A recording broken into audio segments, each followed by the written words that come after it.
लातूर महानगरपालिकेवर काँग्रेस आणि वंचितच्या आघाडीचा जो आहे तो आघाडी झाल्याचं बहुमत जे आहे ते आता पाहायला मिळत आहे। एकूण जर पाहिलं तर 37 काँग्रेस आणि वंचितच्या जे जागा आहेत त्या आलेल्या आहेत। त्याचबरोबर भाजपा जे आहे ते 20 जागांवरती भाजपाने जे आहे ते विजय मिळवलेला आहे। त्याचबरोबर राष्ट्रवादी अजित पवार गटाने सुद्धा एक जागा जी आहे ते या ठिकाणी मिळवलेली आहे। आणि आपण जर पाहिलं तर कार्यकर्त्यांमध्ये जो आहे तो जल्लोष आहे जो पाहायला मिळतोय। कार्यकर्ते जे आहेत उत्साहामध्ये आहेत। कार्यकर्त्यांनी गुलाल उधळण जे आहे ते या ठिकाणी जी केलेले पाहायला आपल्याला मिळते। कारण काँग्रेसला हा बहुमत जो आहे तो बहुमताचा आकडा जो आहे तो काँग्रेसला मिळवता आलेला आहे। कारण या महानगरपालिकेच्या निवडणुकीमध्ये जर पाहिलं तर महानगरपालिका निवडणुकीच्या मध्ये तिरंगी लढत जी आहे ती या ठिकाणी झालेली होती। काँग्रेस असेल, भाजप असेल, राष्ट्रवादी अजित पवार गट असेल यांच्यामध्ये ही जी आहे ती तिरंगी लढत झाली होती। मात्र भाजपाला धोबी पिछाड जे आहे ते काँग्रेसनं केल्याचं पाहायला मिळते। काँग्रेसनं 33 जागावर विजय मिळाला। त्याचबरोबर वंचित बहुजन आघाडीचे 4 उमेदवार जे आहे ते निवडून आले आणि भाजपाला केवळ 20 जागांवर जे आहे ते समाधान मानावं लागलं। त्यामुळे कार्यकर्त्यांमध्ये जे आहे ते भाजप काँग्रेसचे जे कार्यकर्ते आहेत त्यांच्यामध्ये जो जल्लोष जो आहे तो पाहायला मिळतो। कार्यकर्ते आपल्यासोबत आहेत, काय भावना आहेत तुमच्या?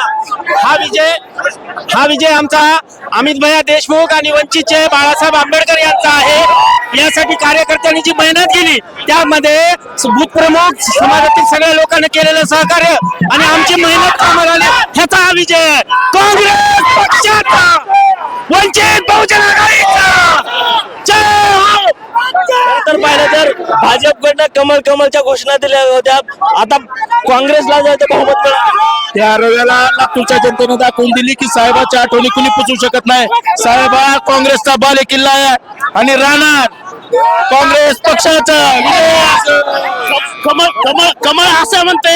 लातूरकर काय म्हणते? निलंगा राईस खा म्हणते।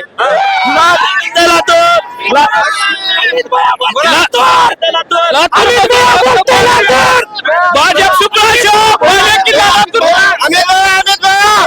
अमित भैया म्हणते लातूर। जर पाहिलं तर लातूरच्या या निकालाकडे जे आहे ते काँग्रेसला जे आहे त्या लातूरकरांनी कौल दिलेला आहे आणि लातूरकर म्हणतायत फक्त काँग्रेस। त्यामुळे या महानगरपालिकेच्या निवडणुकीवरती जे आहे ते काँग्रेस आणि वंचितला जे आहे ते लातूरकरांनी कौल दिल्याचं जे आहे ते चित्र पाहायला मिळते आणि कार्यकर्त्यांमध्ये जल्लोष जो होता नाही तर आपल्याला पाहायला मिळते। आणखीन काही ज्या जागांवरती जे आहे ते निकाली बाकी आहे। त्यामुळं या महानगरपालिकेवर आता तर सध्या तरी काँग्रेस आणि वंचितचं बहुमत जे झाल्याचं स्पष्ट चित्र आहे। मात्र थोड्या वेळामध्ये या सर्व महानगरपालिकेचं चित्र जे आता स्पष्ट होणार आहे। त्यामुळं या महानगरपालिकेवर काँग्रेसची तर सत्ता येणारच आहे। नेमकं पुढे आणखी काँग्रेसला किती यश मिळणार आहे हे सुद्धा पाहणं महत्वाचं आहे। कॅमेरामॅन संदीप गवळीसह सुनील कुमार, एकमत डिजिटल, लातूर।